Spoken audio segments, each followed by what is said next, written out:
Hello, everyone, and welcome to our final session for today, Bringing Customer Experience into the View of QA, presented by Evoke Analytics.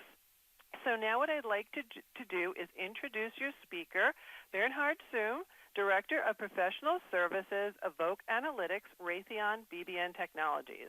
With over 20 years of experience in speech recognition and interface usability, Bernhard focuses on design and consulting services for call centers to improve usability, workflow, and the overall caller experience. He's co-authored several patents, book chapters, and published papers on speech interface usability, multimodal interaction, speech-to-speech translation, and statistical language modeling. And he has a PhD in computer science. So it is now my pleasure to turn this event over to Bernhard. Thank you so much, Sherry, and welcome. Thank you for joining today's webinar.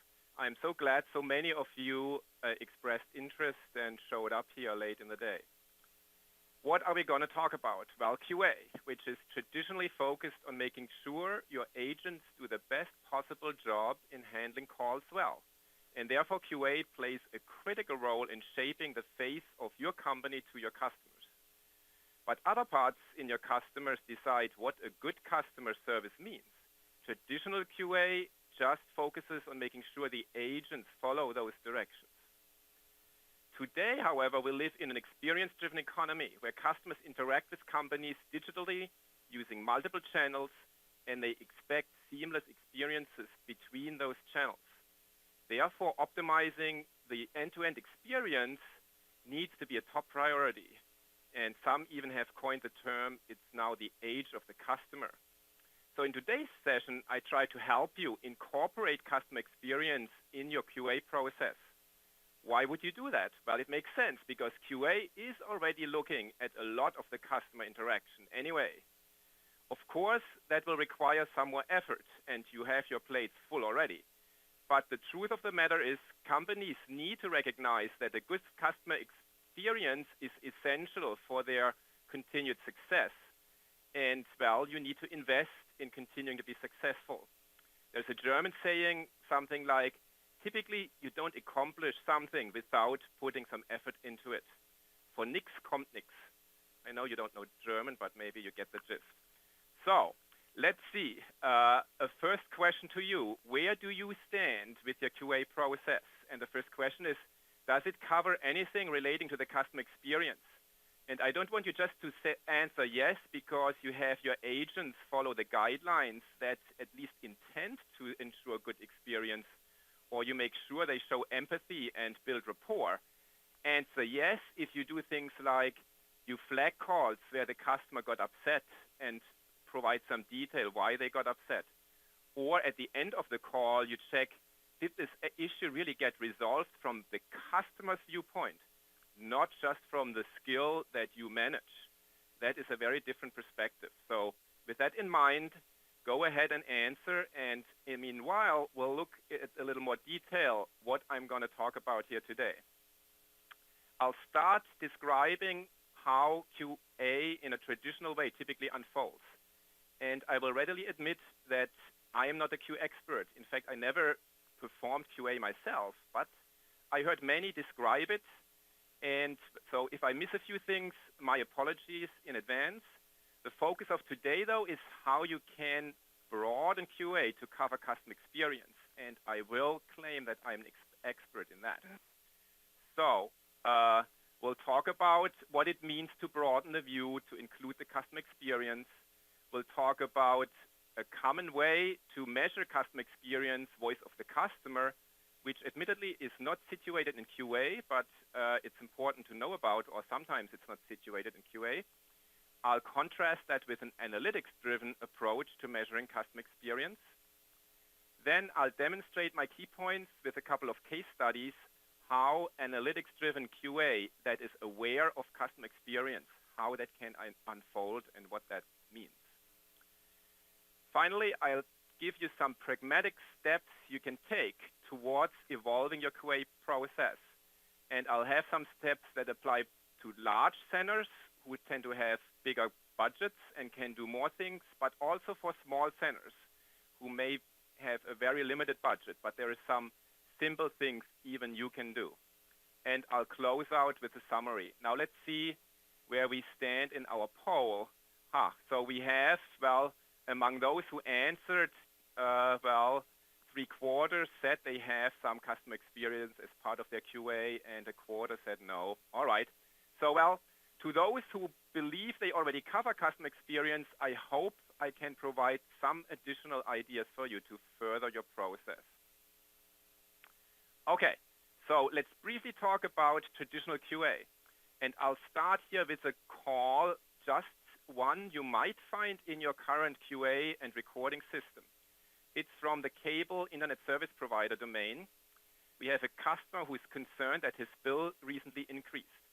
And he suspects that it's because a promotion ended earlier than he thought he signed up for.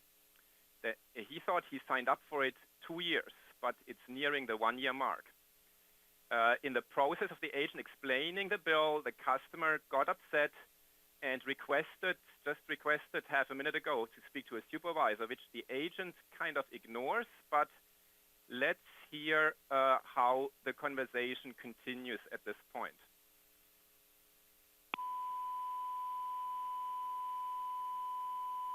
It'll be right here, sorry. The $10 for the DVR and the taxes, they promote it. Okay, like I said, I was told the promotion would last for another year, so I don't want it to last through March.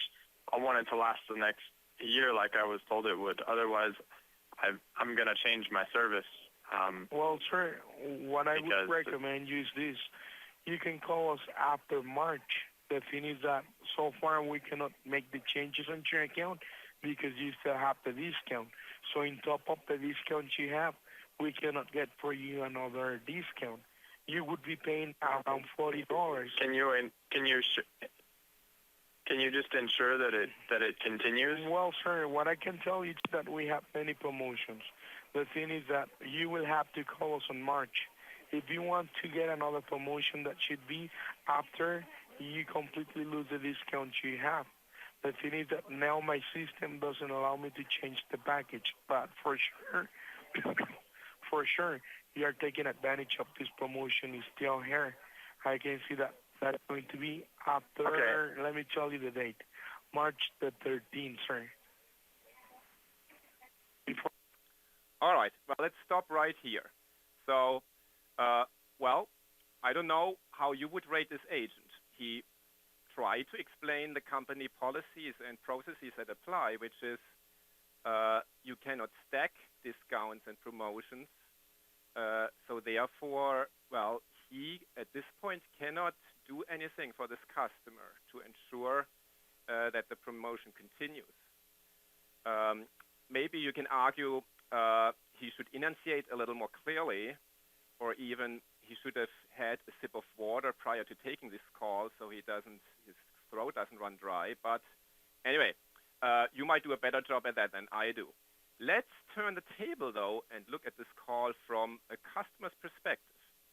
And from that perspective, this customer just wants to have this resolved now. He doesn't want to call back in 2 months if the bill increases. He wants assurance now that he will stay on this promotion. So from a customer's viewpoint, the issue wasn't resolved. All right, here I'm sort of playing out, describing how traditional QA might handle a call like this. But it always starts with the customer experience. He signed up for a promotion, enjoyed the service, and now he saw the bill increase. So then he calls, and then QA evaluates that interaction, maybe largely positive, maybe some things the agent gets stinged on, and then you coach the agents, and then you improve the experience moving forward. So that's pretty traditional how it unfolds. Now, clearly, here the focus is on company policies, not this customer's experience. And really, the ultimate indicator is how he defends what happens by policy. Well, the systems don't allow me. So to customers, that is not a good explanation. Well, let's step up. let's look, well, what's going on here behind the scenes. And I'm not trying to blame QA for any shortcoming. I'm just describing how this plays out. So it is agent-centric, not customer-centric. As I already mentioned, this customer wants the issue resolved today, not back in March. Execute current policies. Well, one policy that deteriorates the customer experience all over the place after 20 years of consumers complaining about it is being asked for the same identifying information again by agents that you just provided in the automated system. And except for small companies that cannot afford CTI, there is really no excuse for continuing that practice. It's all about companies not stepping up to design processes that are customer-centric. Then, well, QA, the sample is typically small. Well, you are all busy as others in your company, and I don't know, anywhere between 4 to 10 calls, maybe a month, maybe a week, but even per week, that's kind of a small sample. Finally, well, there is metrics in place that may encourage bad behaviors. And I'm not saying QA, well, I already said QA does not put these metrics in place. It's other people, but you are sort of the policeman who enforces them. AHT, handle time or calls per day, well, that kind of encourages agents to keep calls short. It discourages spending the extra minute or two that it might take to resolve the issue more completely, or at least explain what may happen next and how long it takes. Ultimately, the additional time it would take to really provide good customer service from just handling the call by the letter of your current guidelines. Then you may or may not evaluate agents based on survey scores, but if you do, well, your agents might circumvent that by either not offering the survey on calls that didn't go well, or even drop such calls, because that's a taboo in the call center, but at least in some environment, it happens for other reasons. So that's a slippery slope to be on. And then finally, hold time, if you have that measured automatically, agents can circumvent that by just switching, just doing a mute hold instead of switching to actual hold time. So how can we broaden the view to include the customer experience? Well, to start it off, you may have, well, and you do have some customer experience even included in your QA, but it is a fact most of these programs aren't effective, and I'm not saying that to just discourage you. It's in polls from several research companies that suggest companies self-assess their CX programs as not being very effective. What helps is, instead of doing random samples, putting, well, in addition to that, focus on what some call moments of truth. So those are moments when you interact with your customers that are critical for the ongoing relationship, like when customers get upset, or if they hit a concern like this caller of seeing the bill increase and having no means to decrease it. Second, you can broaden your view by seeing yourself as helping the rest of the company optimize processes, not just the execution of your current process. So your calls that you analyze every day, they give a lot of indication for root cause of repeat calls. So help provide that visibility and help your company reduce repeat calls, and or critically review the policies, such as how should your agents ensure that the caller that reached their desk is what he claimed to be in the IVR. You should not verify the identity by asking for the same pieces of information. It makes much more sense ask for a different piece of information. So if you captured the account number in the IVR, ask for the zip code or the last four social or the address, and if the caller can validate that, you can be pretty darn assured you have the right person speaking to you. Finally, well, in the call recordings, there's a lot of visibility into other channels' failures. That's because, well, if customers try the website and hit a problem, what do? They call. So you can learn a lot about your website issues, email chat issues by studying the call recordings that you look at every day. Now, I'm not saying you have to do all that analysis. That would clearly require a lot more resources, but you can provide visibility into those things by flagging those calls as part of your QA process. And that would be a first step towards making your QA process customer experience aware. Well, I hope I do not have to convince most of you that customer experience is important, but just in case, here's a couple pieces of data. Customer experience has been elected one of the top corporate goals in 2015, and that's from multiple research companies, comes back that. Also, 9 out of 10 consumers believe companies they deal with could do a better job delivering service to them. So there's lots of room for improvement, at least from the consumer's perspective, and that's the one that counts. Finally, improving the customer experience rewards you financially in the long term. It's not just the fluffy thing on top to make things nice and pretty. It plays into the bottom line. Well, why is that so? Because for one, and I've talked about that in prior webinars, that customer experience has a lot to do with effort, and low effort interactions, customers perceive those as a better experience. And then, well, low effort typically means lower cost too. But good customer experience contributes to the bottom line in other ways, namely, for your customers to be loyal, they need to have that good experience. They expect seamless experience across channels. And if you don't live up to those standards, unless you are in the lucky market of being in a pseudo-monopoly, they will walk away from you to your competitors. So, well, who needs the most work? Well, again, I'm not singling out anybody, but here are some that bubble up in various benchmarks that are available.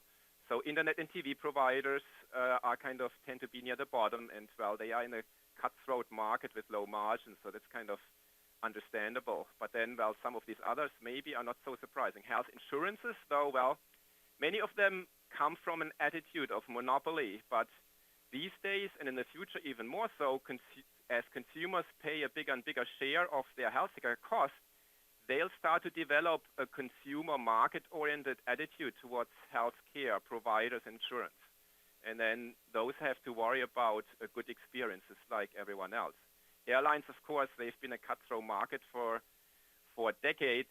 Recently, we haven't heard about them because the low gas prices gave them a break, so they've enjoyed better profits and maybe could refrain from tightening the belts even further. But I'm not a Greek oracle to predict that the gas prices are going to go up again before very long. Anyhow, so focus on the customer. Now, well, how do you measure a customer experience? Well, there is a program that many companies use today called Voice of the Customer. So in the next poll, we'll ask you where you stand in using Voice of the Customer program. And there's a number of options. Hopefully, your situation fits one of them. Meanwhile, let me briefly explain how that plays out. Again, well, customers have experience doing business with you. They may need customer service, and latest then, do you solicit their feedback either in an outbound survey call or in an email? Typically, there is at least several hours delay, often several days, definitely with email, and that limits the value of this kind of feedback because customers have forgotten all the details latest by that time. Still, they may tell you it was a good or bad experience, and then you can go over those, pick out the bad ones, and maybe for those customers that are worth enough or for other criteria, you decide to reach out to them to provide a solution, or you may look at patterns in that feedback, though, again, there's a big limitations because the feedback tends to be general, and it will be hard to arrive at actionable change out of that general feedback. So anyway, that's what many companies apply today. The disadvantages, the drawbacks are it's reactive and it's hard to get to action. So let's see what we've got with the poll. Or maybe we'll let it run for another minute, and then we'll switch and take a look. So I'll continue on here, talk about what else can you do if not voice of the customer. Well, you could do analytics-driven QA, and I see that as a game changer for various reasons, and we'll talk about that in a minute.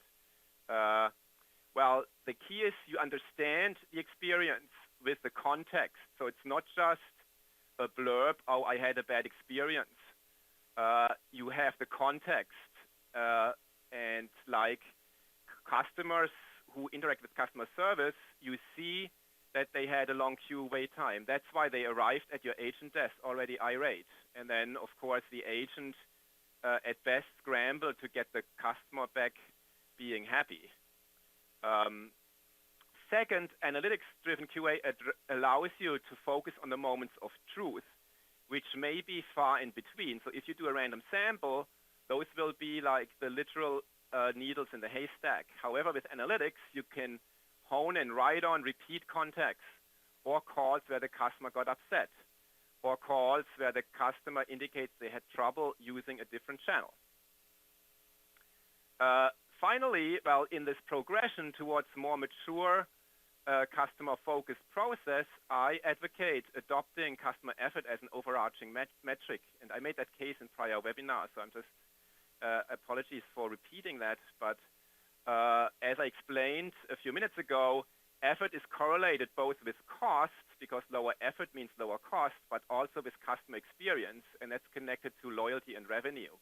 And there is some indication, well, many customers out there, if it takes too much effort to complete an order on your website, they might just abandon that order. So effort has direct implication on sales conversions as well. Now let's see with the poll. Well, we have 60% no answers. Among the answers, well, the majority, half of them, say they use the feedback to drive process. Well, good for you. Keep doing that. If you don't, if you then triage, reach out to individual customers, that's a good first step, but then try to reach to the next level, which is look at patterns in that feedback to make systematic change, just not fix it at an individual customer level. And then if you don't know what your voice of the customer program does, maybe you should ask to find out. All right. Well, how does this analytics-driven QA work? Well, again, just briefly, since I've talked about this before in other webinars, well, we start with a record of the multiple touch points of customers. And, well, here I depict a call that travels through the IVR, spends some time in queues, spends time with the first agent, and then with the second agent. Now, you can do something like this with other interactions. Maybe it starts with a website, and then the customer goes to chat. So then, well, that's kind of the bleeding edge right now. How do you stitch that together? Maybe we'll talk about that in another webinar. Or it starts in the website, and then customers call. Well, I already have alluded to that. You can pick out those calls, and I'll show an example in a few minutes.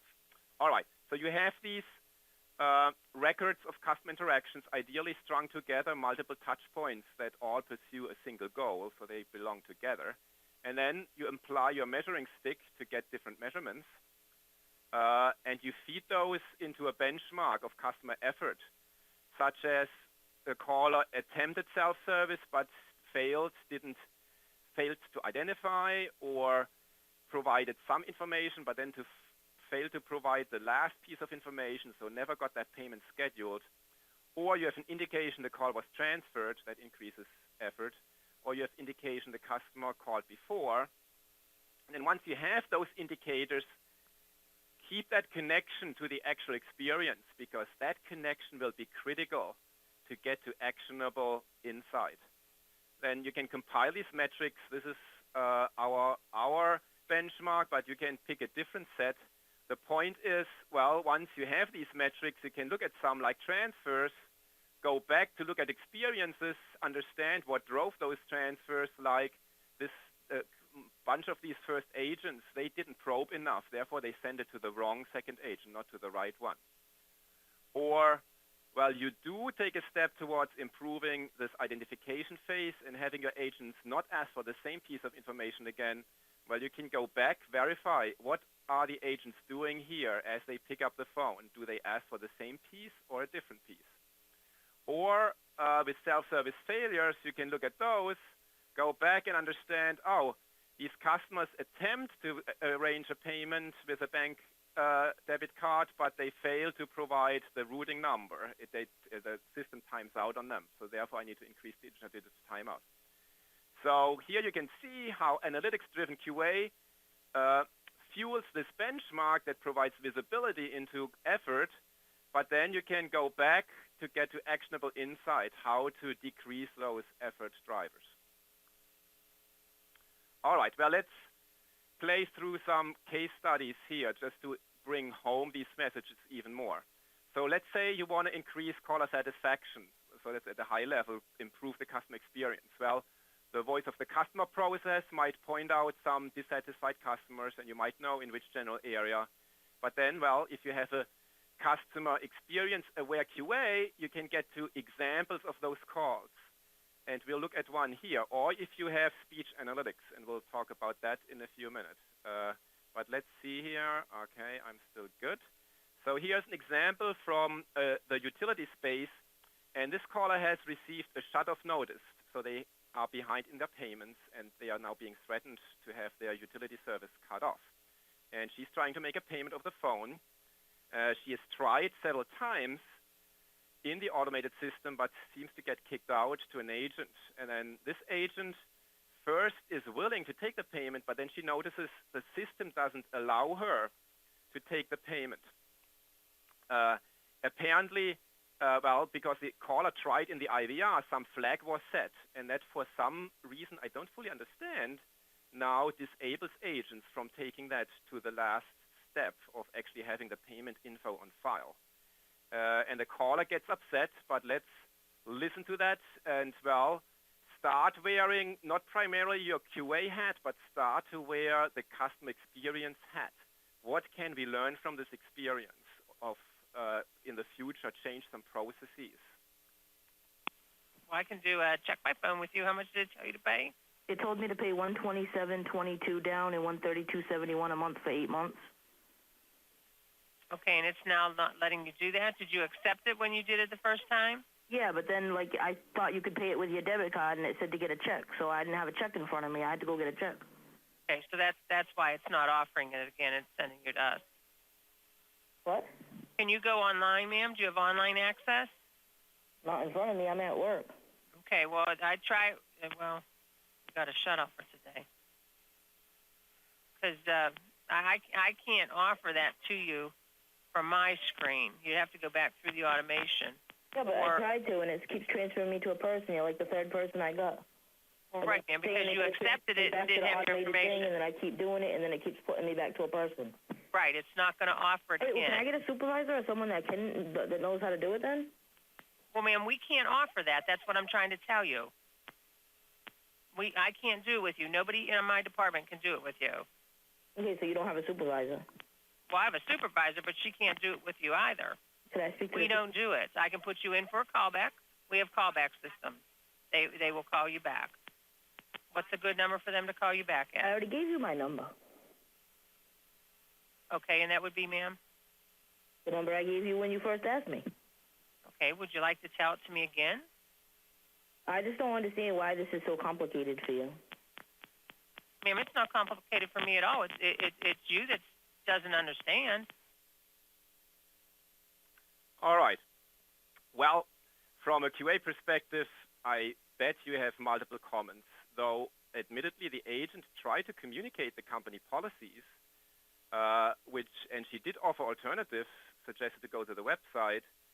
She tried to contain an increasingly irate caller, though, well, she isn't allowed to transfer to a supervisor, so that kind of pours gas into the flames. And, well, she did talk over the caller, so that's definitely a no-no. And arguably she gets kind of a little attitude at the end. But, well, let's flip the table again from a caller perspective. Well, she has tried already 3 times what the agent suggests a solution. Go back to automation. and she got kicked out.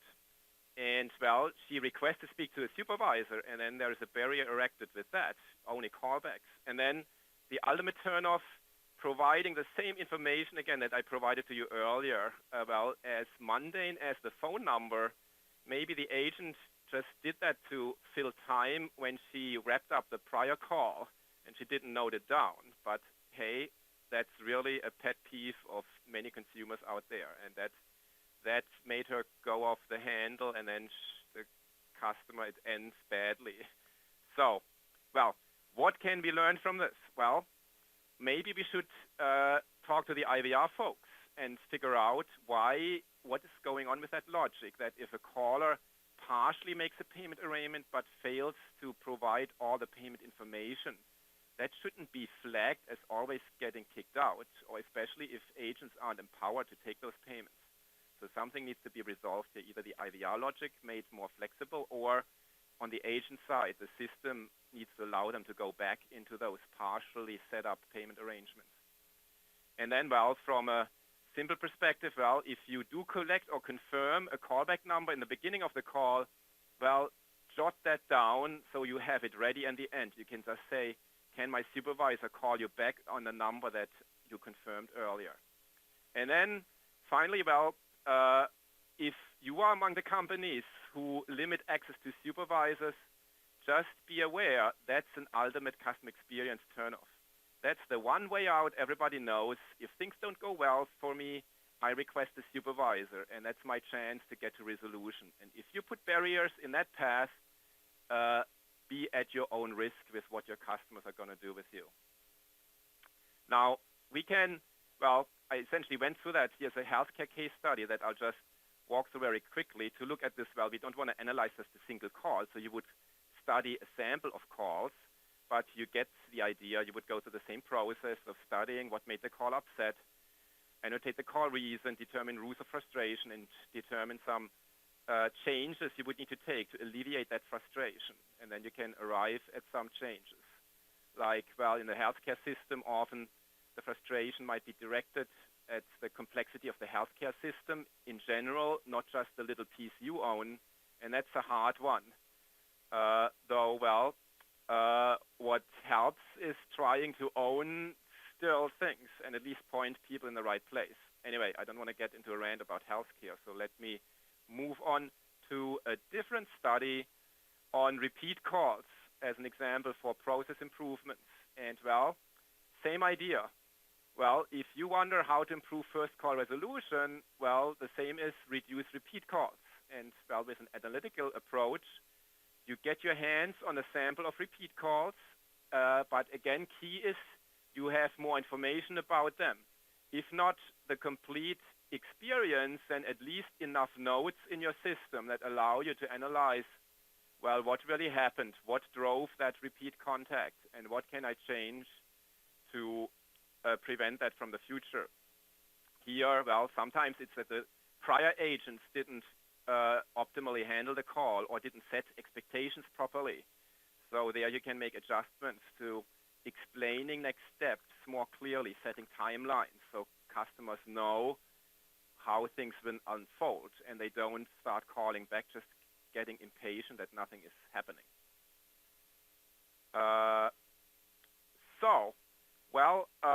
Let's move on to some other concrete things you can do, be you a large call center or a small call center. So the status quo, at least some aspects, are most large call centers have at least 100% recording. Sometimes they already have speech analytics, but well, they at least have recording. They have a QA process in place, workforce management, and a separate training program. Now, well, what you could do if you don't have already, you could add speech analytics. Now, I am saying, well, that doesn't have to be a huge expense because you don't have to do it on 100% calls. For most use cases, a sample will do just fine. In particular, the ones I just demonstrated, you just need to have enough calls indexed that you can pick out a sample large enough that you can actually study in detail, because the bottleneck is not going to be finding enough calls where the customer verbalized frustration or enough repeat calls. The bottleneck is in having your analysts sift through those and determine what is root cause. So maybe you can sift through 100, maybe a couple hundred, but that then tells you, well, at whatever 2, 3%, 5% repeat call rate, all you need to have is a couple thousand calls indexed with speech analytics, and you'll be good to go. Or even if you are already do all that, and you're thinking of alleviating your QA force by scoring, using speech analytics to score automatically, offload the routine aspect of QA to these advanced speech analytics systems. Again, you don't need to do that on 100%. Though often that's sold as an advantage, that you can do it on 100%, but it's not necessary. Well, you shouldn't do it just on the 3 to 10 calls per month that you currently can do with your manual process. But, well, if you do a couple dozen calls or a couple hundred even per agent, that is plenty. So, again, 100% speech analytics is not needed. And then I alluded to that, well, as a next step, you can work towards that cross-channel journey analytics. So I demonstrated it with an end-to-end call recording. That's, of course, well, if you have that capability or can get it from vendors, that's then a convenient place to see the end-to-end experience. But then if some customers started in other channels, so you need to start stitching those together, there is no silver bullet in that space, but any little step you can take towards stitching together those journeys, I guarantee you'll see a lot of return on that investment. And don't wait for the complex multi-channel data warehouse to be in place. That is a big investment too. Just start with what you can do today, and you'll show some value, and you may build the business case for doing more in the future. Now let's talk briefly about the small guys. They may not even have a QA process in place at all, and certainly 100% recording is way too expensive. So what you can do is, again, well, capture a small sample of the much smaller total volume you carry compared to these big guys.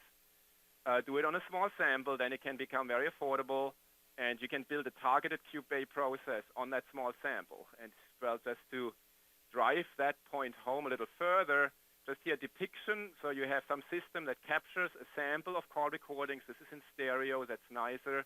Mono might do for this purpose too. Then you have some way to scroll through a random list of calls, or a targeted one. Once you start to flag this, with this caller was upset, you want to scroll through the calls that have that upset mark or that repeat call mark. And then you have your questions here. Those are pretty standard QA questions. Important, then you add these CX-aware questions, like, did the caller get upset at any point? If so, what did the agent do, and what was the emotional state at the end of the call? Or did the customer indicate they called before?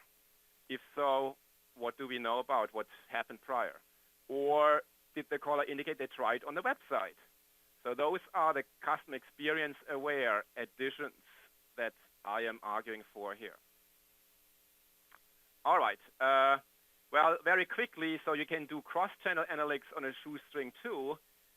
Similar to what I described, finding those calls, I think the most interesting thing is just listen to an example here, and let me just get this set up. So again, from the utility space, and it's about configuring notifications for e-bills. And this customer is trying to set up an e-bill and associated desired notifications, and she has trouble making sure she reads the notification both when the e-bill is posted as well as when the payment is processed. And this caller has called the evening before, and there she was told, well, the system is down, and you need to try again in the morning, which was totally wrong information by that agent. But it's admittedly not, well, atypical that your agents don't know how your website works and what its limitations are. So the problem really is that the website displays both types of notifications. But if you are signed up for e-bill, it assumes you'll get a notification of the e-bill, and therefore it doesn't let you manipulate that selection, but it still displays that selection, and therefore gives the illusion that you as a user could manipulate it. And that's exactly the thing this customer stumbled over. So in the end, it's really interesting how that plays out. So I'll play this here. We have a few more minutes, and then I'll wrap it up. I believe you can only choose one. Are you trying to choose both? Well, I called last night, and I was told that, yes, I can check twice, but there's something wrong with the site. And I went out this morning, and I got a message saying, the site is okay, try it now. You'll be able to check both. And I can't. Yeah, so that wasn't the right advice. Let's hear what happens later. You uncheck that box. Yep. Does it allow you to check on the other option? Nothing happens. Oh, because you're already signed up for that. If it's not letting you check it, you're signing up for e-bill. So you're automatically going to get notification on when your bill is ready. So now, do you want the email to also send to you when your payment is processed? Yes. So check off that box. And okay, I'm not saying that you're wrong, but if that was so, then why would they even have a box? It's grayed out, right? What? It's kind of grayed out, so you can't check on it. Right. Yes. I don't know. I apologize. I'll definitely make a suggestion to either not have it or let you check it off anyways. All right, because to me, and I'm not doubting you, but to me, I'm checking when my payment is processed by giving me no opportunity to view the bill. Right. I think they're going under the impression that you're signing up for electronic billing, so you're automatically setting up to receive notice. Okay, that would make sense. It would make even more sense if they stated it. Yeah, I know it. All right. Well, if you haven't already, just dive in and you'll be surprised how much you can learn about issues in your other channels by studying the calls that land in the good old call center, which many consider as old and nobody needs to pay attention to but those who run it. So here, a simple solution. Well, there is some logic to the design. Well, if you are signing up for e-bill, of course you want electronic notification, but then why display that? Instead, you just need two screens. One for customers who aren't signed up for e-bill, and then if they click that, be notified if the bill is ready, then maybe engage in a dialogue to sign this person up for e-bill, versus somebody who is already signed up for e-bill. Don't display that, but tell them you will receive notification when the bill posts. Do you also want to receive notification when the payment is processed? Only one checkbox, and this call wouldn't have happened. All right. Okay, well, let's wrap this up. So we find ourselves in the age of the customer, and QA is part of a bigger picture. Traditionally, QA is focused on compliance with company rules and guidelines and how the company determined calls should be handled, and especially if you're a sales center with revenue of making those sales conversions. And that's all very critical and important, and you contribute to the face of to the customer of your company.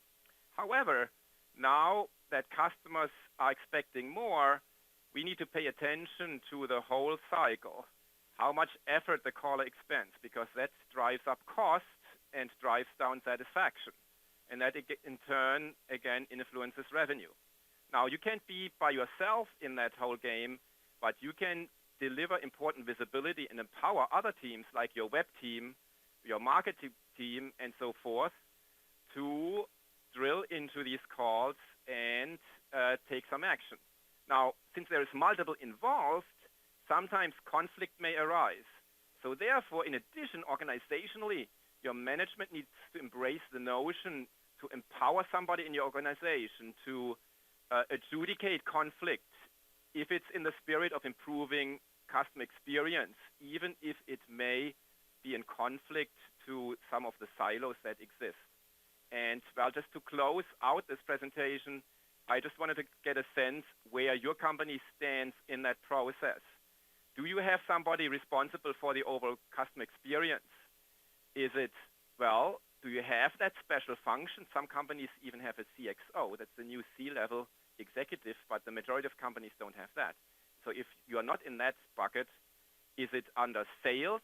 Is it under marketing? Or does it rest within customer service to have responsibility for the overall experience? And write your answer into the QA box. Okay, well, to wrap this up, I hope I didn't convince you, but now you're even more encouraged to make customer experience one of your top goals, I hope latest now you know that your current QA process is not really focused on customer experience, but it lends itself to doing so. And analytics can help you to get to the next level. One, by selecting the interesting calls for review, and therefore you don't have to look for the needle in the haystack, or even by automating routine scoring. But both of those, well, from a speech analytics perspective, that's a significant investment. The small guys, you can do it manually, flagging calls, and still get some of the benefit. And while we are at it, well, there is this third thing you can pay attention to, which is the agent experience. Agent churn is a big challenge in all call centers. And, well, if you want to reduce the cost of training and hiring and then training all these additional agents after the last generation walked out the door, why don't you spend a little effort in seeing how does this thing look from your agent perspective, and what can you change to make their experience better?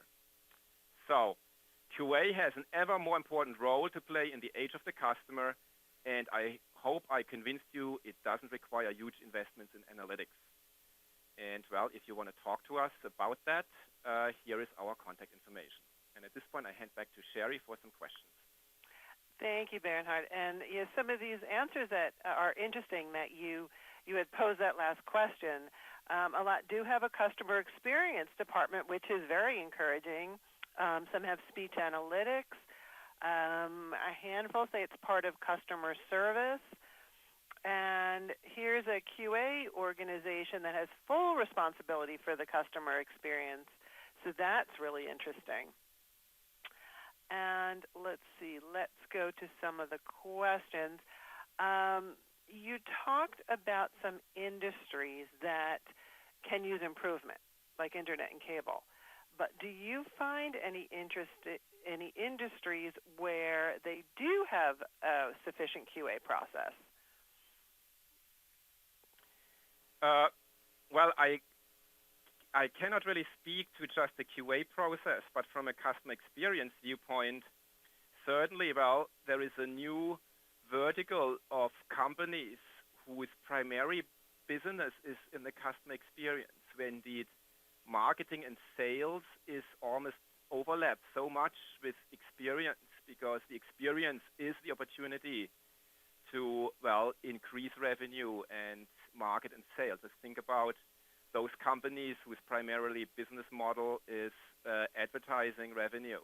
And, well, Facebook, Google, don't have to talk about that. But then there's other companies who provide some information like recipes, and then their pitch is to sell you on spices. So at least for those industries, they just must excel experience. Otherwise, their business model folds. Okay, you had talked about customer effort. Do you see that as eclipsing customer sat as a metric? To a large degree, because it is a proxy for customer satisfaction, the subjective experience, but it also encompasses the cost side, since low effort means low cost. Now, if you can afford it, I would recommend keep at least one question out there, the general, how was your experience overall, and allow customers to make verbatims. That's still a nice complement to these effort proxies. Okay. In your experience, where are you finding, or let me rephrase this a little, with the companies that you've been working with, where do they find a lot of their issues bubble up? Is there a common thread, or is it really company by company?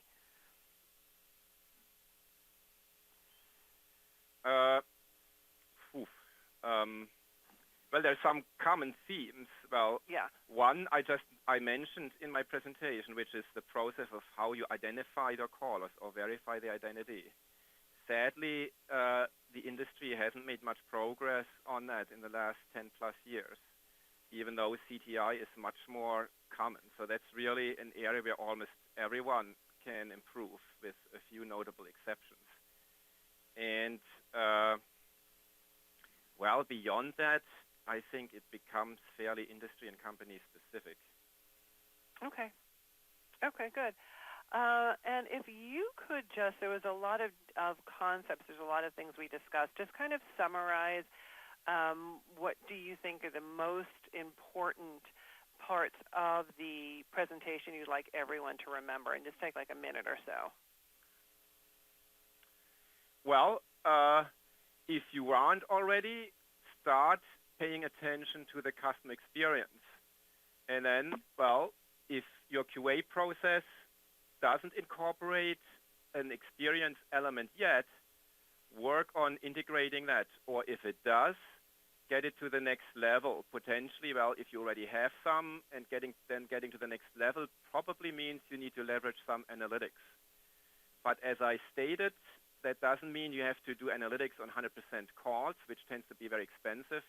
You can do it on a fairly small sample, which is much more affordable. Okay, perfect. And with that, we're coming to the close of this webcast. Thank you all for attending. Have a great rest of your day. Bye-bye.